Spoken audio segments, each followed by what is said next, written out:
ఇందాక మీరు చెప్తూ మాట్లాడుతూ ఒక మాట అన్నారు, ఈవీస్లో రెన్యూవబుల్ ఎనర్జీస్లో సిల్వర్ది డిమాండ్ బాగా పెరిగింది.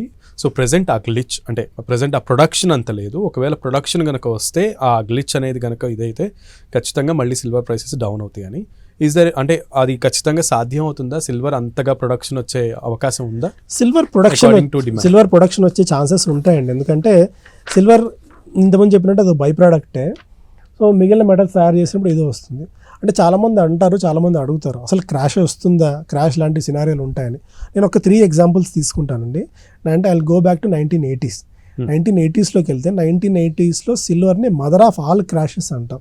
ఎందుకంటే 1978లో సేమ్ ఇలాగే ఔన్స్ సిల్వర్ $6 ఉన్నది. 1980కి అది $50కి వెళ్ళింది. అంటే ఆల్మోస్ట్ 8 times పెరిగింది 2 years టైం ఫ్రేమ్లో. 1980లో $50 ఉన్న ఔన్స్ సిల్వర్ 1982కి $5కి వచ్చింది. Oh my god, means 95% crash వచ్చింది. అయితే 1980 సినారియోలో మనం చూస్తే 2011లో మనం 2008 తర్వాత క్రాష్ తర్వాత 2011లో QE అంటాం. అంటే క్వాంటిటేటివ్ ఈజింగ్ అన్నది ఒకటి హెలికాప్టర్ మనీ లాంటిది తీసుకొచ్చారు. ప్రతి యూఎస్లో ఎస్పెషల్లీ ఏంటంటే ఆ 2008 క్రైసిస్ తట్టుకోవడానికి ఏ దేశానికి ఆ దేశం వాళ్ళ నోట్లు ప్రింట్ చేసుకొని క్వాంటిటేటివ్ ఈజింగ్ విపరీతంగా చేశారు. ఆ పాయింట్ ఆఫ్ టైంలో కూడా సిల్వర్ పెరిగింది. 2008లో $9 ఉన్న సిల్వర్ 2011 నాటికి అంటే 3 years టైం ఫ్రేమ్లో అది $49కి వెళ్ళింది. అంటే అది కూడా ఆల్మోస్ట్ ఒక 5 to 6 times సిల్వర్ పెరిగింది. అలా 2008లో $49 ఉన్న సిల్వర్ 2015 వచ్చేసరికి $13కి దిగింది. అంటే అక్కడ కూడా ఆల్మోస్ట్ 80% క్రాష్ ఒక 4 yearsలో జరిగింది. 2020లో వస్తాం అంటే మనకి రీసెంట్గా కళ్ళ ముందు కనిపించింది కూడా.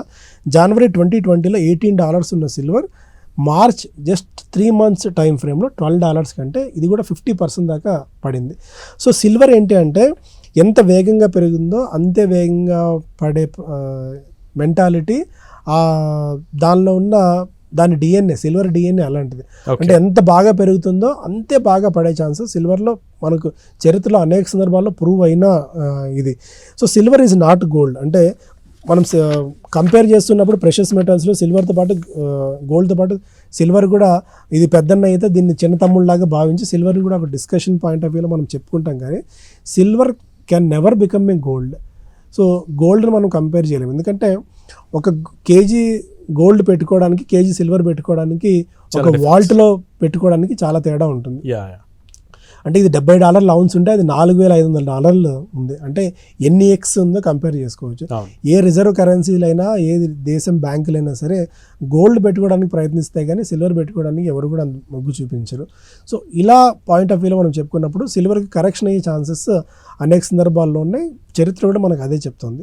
అందువల్ల సిల్వర్ కరెక్షన్ అయ్యే ఛాన్సెస్ ఎక్కువగా ఉంటాయి. కాబట్టి ఓవర్ అగ్రెషన్ అంటే సిల్వర్ 5 లక్షలు అయిపోతుంది, 6 లక్షలు అయిపోతుంది, ఫోమో అంటాం, ఫియర్ ఆఫ్ మిస్సింగ్ అవుట్.